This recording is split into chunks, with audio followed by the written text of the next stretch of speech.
Hello बच्चों, तो fourth chapter का 1A जो टॉपिक है उस टॉपिक का क्वेश्चन 10 तक ऑलरेडी हो गया है। अभी स्टार्ट करेंगे क्वेश्चन नंबर 11 से। तो बिना टाइम वेस्ट किए चलो जल्दी जल्दी स्टार्ट करते हैं। पहला क्वेश्चन है, मतलब क्वेश्चन नंबर 11 है, figure 1.33 shows a uniform metre rule placed on a fulcrum. तो चलो यहां पर भी वैसा ही एक मीटर स्केल है तो वो पहले ड्रॉ कर लेते हैं। Question number 11। ओके, तो बच्चों ये है अपना डायग्राम। ये एक 100 सेंटीमीटर या 1 मीटर एक स्केल है। दिस इज 0 सेंटीमीटर, ये है 10 सेंटीमीटर, यहां पर 50 सेंटीमीटर मतलब एट मिड पॉइंट फल्क्रम है। 10 सेंटीमीटर में एक 40 जीएफ वेट रखा गया है एंड 90 सेंटीमीटर में एक 20 जीएफ वेट रखा गया है। ओके बच्चों, is the metre rule in equilibrium? तो देखो कोई भी एक ऑब्जेक्ट कब रोटेशनल इक्विलिब्रियम में रहता है? जब उसका क्लॉकवाइज मोमेंट और एंटी क्लॉकवाइज मोमेंट इक्वल होता है। तो देखो यहां पे 40 जीएफ एक्ट करेगा डाउनवर्ड डायरेक्शन में एंड 20 जीएफ भी डाउनवर्ड डायरेक्शन में। अब 40 जीएफ के लिए जैसे मैंने तुम लोगों को दिखाया है, 40 जीएफ के लिए जो मोमेंट होगा that will B anti clockwise moment, ऐसे इस तरफ anti clockwise moment, and 20 GF के लिए क्लॉकवाइज मोमेंट।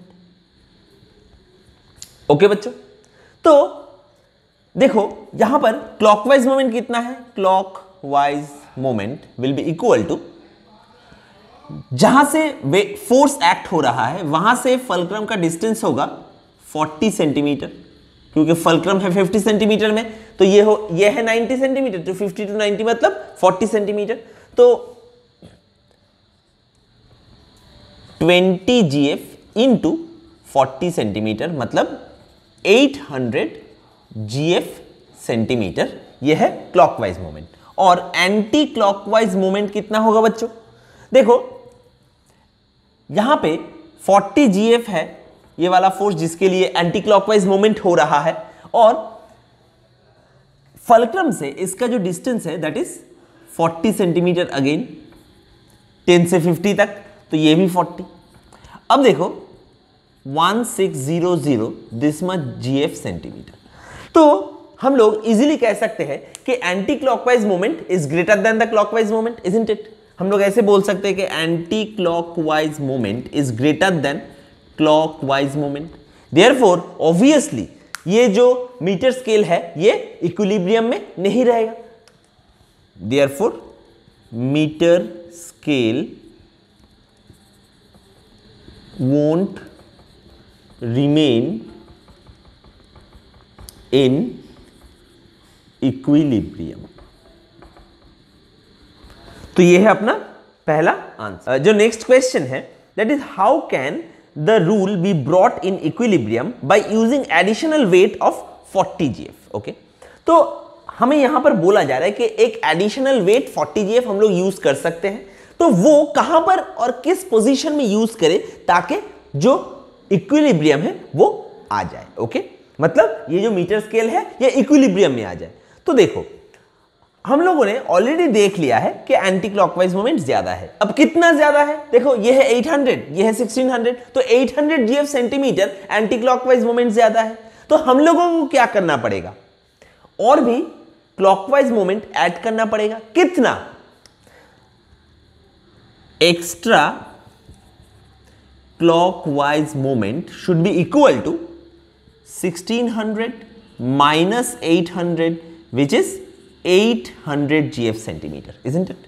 इतना GF सेंटीमीटर। और देखो ऑलरेडी बोल दिया गया है जो वेट चढ़ाया जा सकता है दैट इज 40 GF। ओके, अब देखो इस फोर्स के लिए हमें क्लॉकवाइज मोमेंट मिल रहा है, इस फोर्स के लिए एंटी क्लॉकवाइज मोमेंट, तो ऑब्वियसली 40 GF तो राइट साइड में ही रखना पड़ेगा। क्यों? क्योंकि लेफ्ट साइड में रखोगे तो एंटी क्लॉकवाइज मोमेंट ना मिल जाएगा, और हमें एंटी क्लॉकवाइज मोमेंट बढ़ाने की कोई जरूरत नहीं है, क्लॉकवाइज मोमेंट बढ़ाने की जरूरत है, इजंट इट?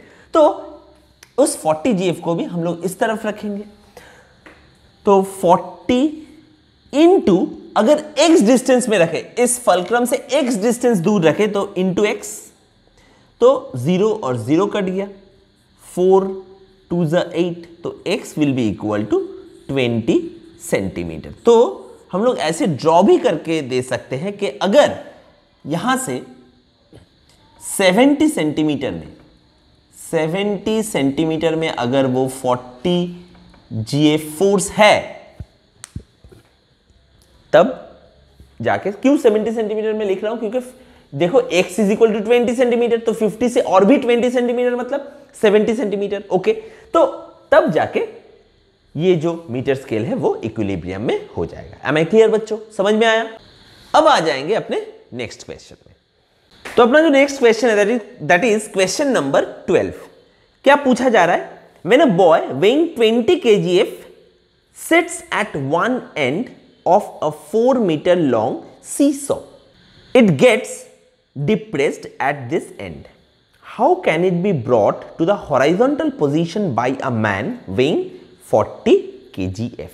देखो तो seesaw कैसे दिखने में होता है? ये है अपना seesaw, ये है उसका फलक्रम। ओके बच्चों, a boy weighing 20 kgf sits at one end of a 4 metre long seesaw। तो देखो ये जो टोटल seesaw है वो है 4 मीटर लॉन्ग। यहां पर एक बॉय बैठा हुआ है। ऐसे ही डायग्राम हो सकता है, इससे अच्छा डायग्राम हमसे नहीं होगा। तो वो भी मम्मी ने बचपन में ड्राइंग करने के लिए ड्राइंग क्लासेस में भेजा था, इसीलिए ऐसा ड्राइंग कर सकता हूं। ओके नो, तो देखो ये है वो बॉय और इसका जो वेट है that is 20 GF। It gets depressed at this end, तो ऑब्वियसली ये इस तरफ डिप्रेस हो गया। How can it be brought to the horizontal position by a man weighing 40 GF? तो एक 40 GF का मैन है। अब देखो इसके लिए जो मोमेंट होगा that will B anti clockwise moment. तो ऑब्वियसली जो मैन होगा उसको अगर इस तरफ रखे, मैन को अगर इस तरफ रखे, तो उसके लिए जो वेट होगा, मतलब वो उसका जो वेट है दैट इज 40 GF, और उसके लिए जो मोमेंट होगा that will B clockwise moment. ये टोटल है 4 मीटर, तो ऑब्वियसली फलक्रम बीच में ही होता है सीसॉ का, तो यहां से फलक्रम से इस वेट का जो डिस्टेंस है दैट इज 2 मीटर। अगर यहां से x मीटर दूर एक इंसान को रखा जाए जिसका वेट है 40 GF, तब पकड़ लेते हैं कि इक्विलिब्रियम होगा। ओके, तो ऑब्वियसली अगर इक्विलिब्रियम है तो anti clockwise moment is equal to clockwise moment. Okay, तो anti clockwise moment will be equal to clockwise moment. तो एंटी क्लॉकवाइज मोमेंट कितना है? 20 इंटू 2 मीटर।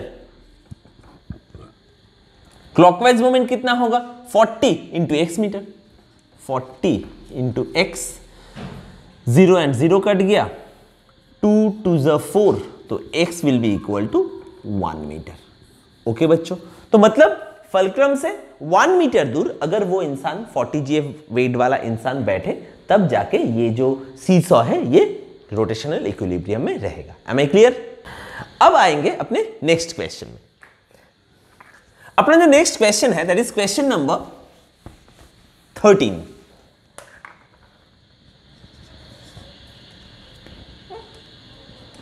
तो क्वेश्चन नंबर 13 क्या कहा जा रहा है? A physical balance has its arms of length 60 centimetre and 40 centimetre. तो एक फिजिकल बैलेंस है, मतलब बीम बैलेंस। अब बीम बैलेंस ऐसे टाई किया रहता है। ओके ना? अब अगर एक प्रॉपर बीम बैलेंस हुआ, डिफेक्टिव नहीं है, ओके, अगर ऐसा कोई बीम बैलेंस है तो उसका तो ये दोनों ही जो हैंड होगा वो इक्वल होगा, वैसा ही होना चाहिए। क्यों? ताकि अगर ये लेंथ इक्वल होगा तो ऑब्वियसली इक्वल वेट दो तरफ चढ़ेगा, तभी जाके रोटेशनल इक्विलिब्रियम होगा। लेकिन अगर वो डिफेक्टिव हुआ, और यहां पर वैसा ही है, बोला जा रहा है कि a physical balance has its arms of length 60 centimetre and 40 centimetre. तो पकड़ लेते, इस तरफ है 60 सेंटीमीटर एंड इस तरफ है 40 सेंटीमीटर। तो यहां पर ये पैन है, यहां पर हम लोग कुछ ऑब्जेक्ट रखेंगे। What weight kept on the pan of longer arm will balance an object of weight 100 GF kept on the other pan। तो ये है लॉन्गर पैन, लॉन्गर हैंड वाला पैन। ओके, What weight, तो पकड़ लेते जो वेट होगा दैट इज W GF जो हमें निकालना है। और in the other pan there is an object kept, let us consider there is an object जिसका वेट है 100 GF। एम आई क्लियर बच्चों? 100 GF के लिए यहां पे क्लॉकवाइज मोमेंट होगा और यहां पे WGF के लिए anti clockwise moment. Obviously equilibrium में anti clockwise moment will be equal to clockwise moment. अब देखो एंटी क्लॉकवाइज मोमेंट मैं यहां पर ही कर देता हूं, ठीक है ना? तो W इंटू 60 सेंटीमीटर, ये है डिस्टेंस क्योंकि ये है fulcrum, is equal to 40 into 100, मतलब ये है 100 GF और 40 इज द परपेंडिकुलर डिस्टेंस। तो W will be equal to 66.67 GF। ये होगा अपना आंसर। एम आई क्लियर बच्चों? समझ में आया? अब हम लोग करेंगे क्वेश्चन नंबर 14। क्वेश्चन नंबर 14 में भी एक डायग्राम ही दे दिया गया है, तो चलो जल्दी जल्दी डायग्राम ड्रॉ कर लेते हैं। ये है अपना डायग्राम। क्वेश्चन में क्या कहा जा रहा है? The diagram shows a uniform metre rule weighing 100 GF। तो ये जो मीटर रूल है इसका वेट है 100 GF। और याद रखना बच्चों, किसी भी ऑब्जेक्ट का वेट उसका सेंटर ऑफ ग्रेविटी से हमेशा एक्ट करता है। Okay, pivoted at the centre O, तो ये सेंटर में ही पाइवोटेड है। ओके, मतलब यही पॉइंट है अपना centre of gravity. Okay, two weights 150 GF and 250 GF जैसे यहां पर ड्रॉ किया गया है, hang from the point A and B respectively of the metre rule such that OA is equal to 40 and OA is equal to 40 centimeter and OB is equal to 20 centimeter. Calculate total anti-clockwise moment about O, total clockwise moment about O. तो चलो पहले ये दोनों को निकाल लेते हैं। पहले हम लोग टोटल एंटी क्लॉकवाइज मोमेंट निकालेंगे। अब देखो यहां पे क्योंकि ये जो ऑब्जेक्ट का जो वेट है, मतलब इस मीटर स्केल का जो वेट है वो है 100 GF, तो उसके लिए मोमेंट कितना होगा? उसके लिए मोमेंट होगा 0। क्यों पता है? क्योंकि जो पिवोट है, जो पाइवोटेड पॉइंट है, जो फिक्स्ड पॉइंट है, वो सेंटर है। अब देखो यहां से ही तो 100 GF फोर्स एक्ट हो रहा है, तो अगर इस फोर्स के लिए, इस 100 GF फोर्स के लिए हमें मोमेंट निकालना है तो 100 GF इंटू 0। क्यों? क्योंकि perpendicular distance from the action, from the point of action of force to the pivoted point is 0, so that's why moment for this will be 0. Am I clear? तो obviously इस weight के लिए तो कोई moment नहीं होगा। अब किसके लिए होगा? इसके लिए और इसके लिए। तो ये होगा एंटी क्लॉकवाइज मोमेंट और ये हो गया क्लॉकवाइज मोमेंट। ओके बच्चों, अब देखो हमें सबसे पहले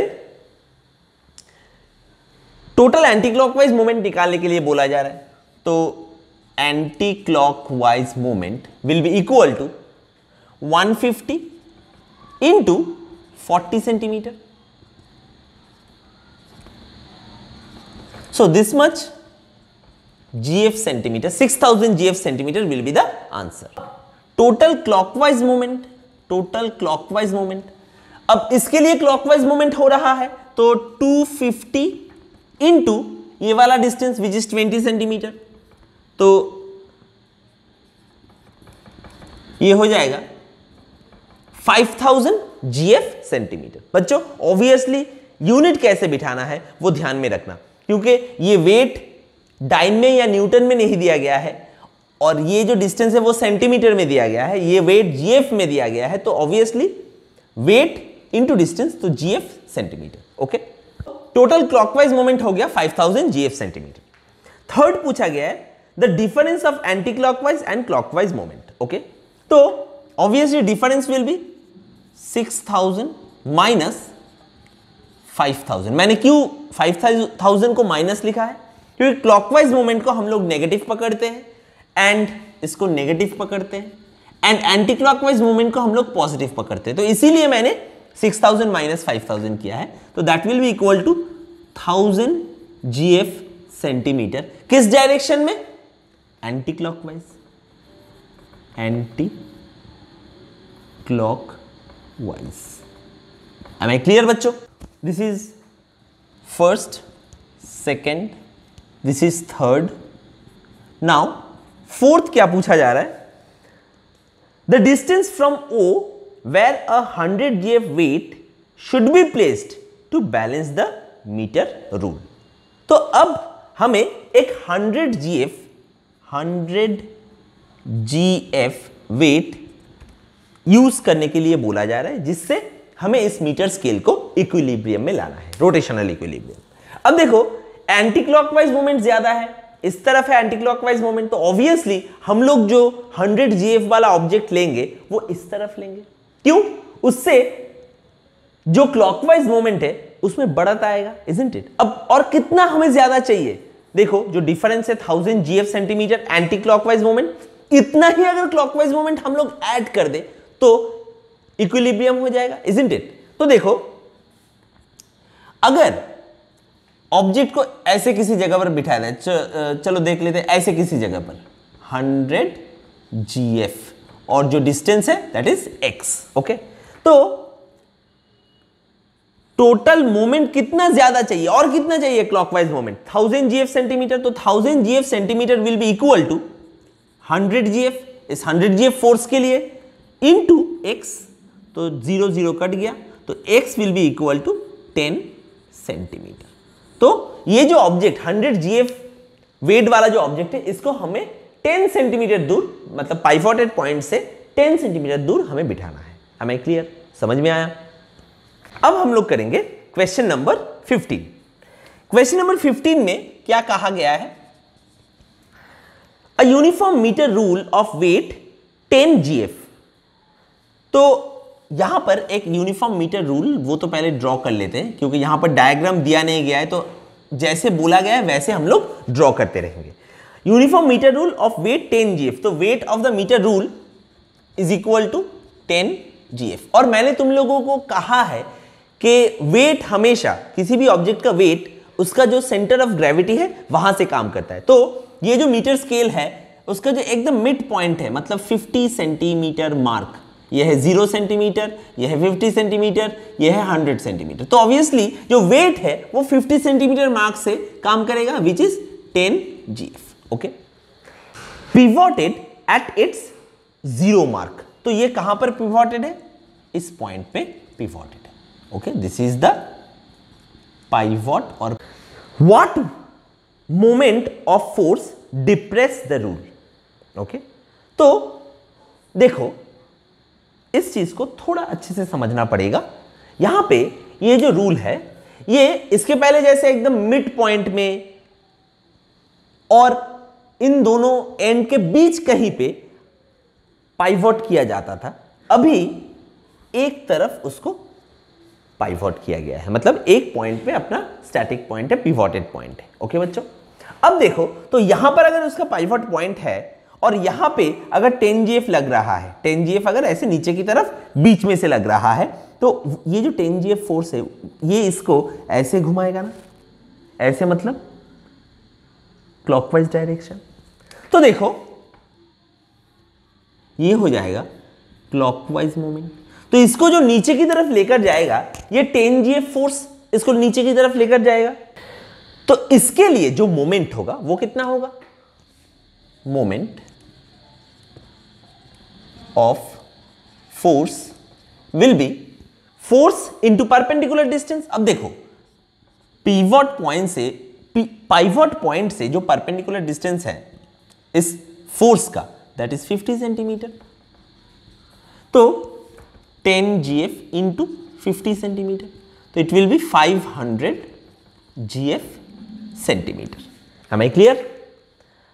अब क्या पूछा जा रहा है, second, how can it be made horizontal by applying a least force. Least force, हमें कम से कम फोर्स अप्लाई करना है और इसको हॉरिजॉन्टल रखना है। अब इसको हॉरिजॉन्टल रखना है मतलब ये ना नीचे जाएगा ना ऊपर जाएगा, ना इसका क्लॉकवाइज मोमेंट होगा ना इसका एंटी क्लॉकवाइज मोमेंट होगा, तब ये इक्विलिब्रियम में रहना चाहिए। मतलब जितना क्लॉकवाइज मोमेंट है उतना ही अगर एंटी क्लॉकवाइज मोमेंट हम लोग निकाल सके तो ऑब्वियसली ये इक्विलिब्रियम में रह जाएगा, मतलब ऐसे हॉरिजॉन्टल में। अब देखो इसका क्लॉकवाइज मोमेंट ऑलरेडी निकल गया है, दैट इज 500 GF सेंटीमीटर, और मिनिमम फोर्स इस्तेमाल करने के लिए बोला गया है। तो हमेशा ये याद रखना, अगर फोर्स मिनिमम होना चाहिए, क्योंकि हमें पता है moment of force is equal to force into perpendicular distance, isn't it?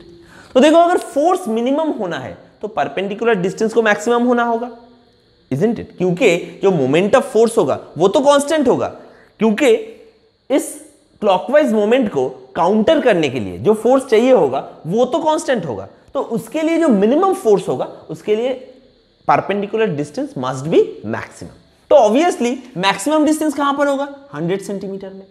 किस तरफ हमें फोर्स अप्लाई करना है? ऊपर की तरफ। क्यों? क्योंकि अगर ये 10 GF नीचे की तरफ है और इसके लिए ये क्लॉकवाइज मोमेंट हो रहा है, तो इस तरफ 100 सेंटीमीटर में जो फोर्स लग रहा है, पकड़ लेते हैं इसको FGF, ओके, इसको हम लोग FGF पकड़ लेते हैं, तो इसके लिए जो मोमेंट होगा वो इसके साथ इक्वल होगा। तो 500 will be equal to F into perpendicular distance कितना होगा यहां से यहां तक का? 100 सेंटीमीटर।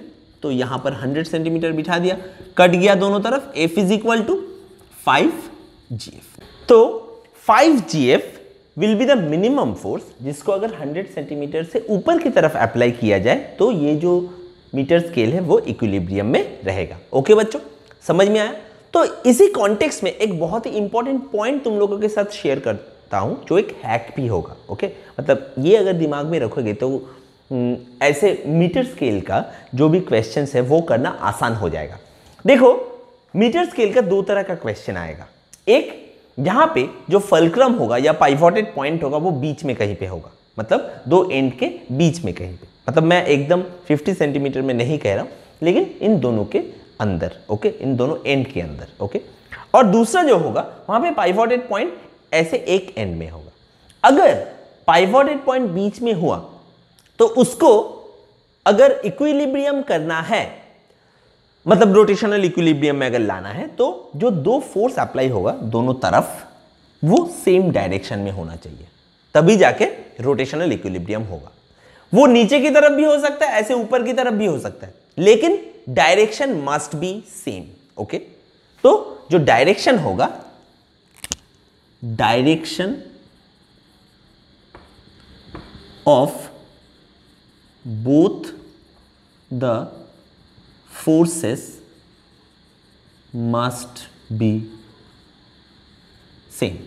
ओके बच्चों, और अगर पाइवोटेड पॉइंट ऐसे ऐसे इस तरफ हुआ, एक एंड में पाइवोटेड पॉइंट PP, ओके, ऐसे एक तरफ हुआ, तब जो दो फोर्स होगा, सोचो ये है F1 और ये है F2, तो ये जो दो फोर्स होगा इन दोनों को दो ऑपोजिट डायरेक्शन में होना चाहिए, तभी जाके ये रोटेशनल इक्विलिब्रियम करेगा।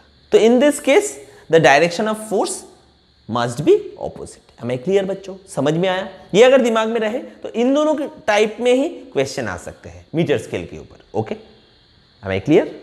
तो आज का जो वीडियो रहा वो यही तक मैं रखूंगा। लास्ट और 3 क्वेश्चन बचा रहेगा, तो वो नेक्स्ट वीडियो में मैं तुम लोगों को जल्दी जल्दी बता दूंगा, और उसके बाद आ जाएंगे अपने नेक्स्ट टॉपिक में। ओके बच्चों, तो आज के लिए यही तक ही। Thank you.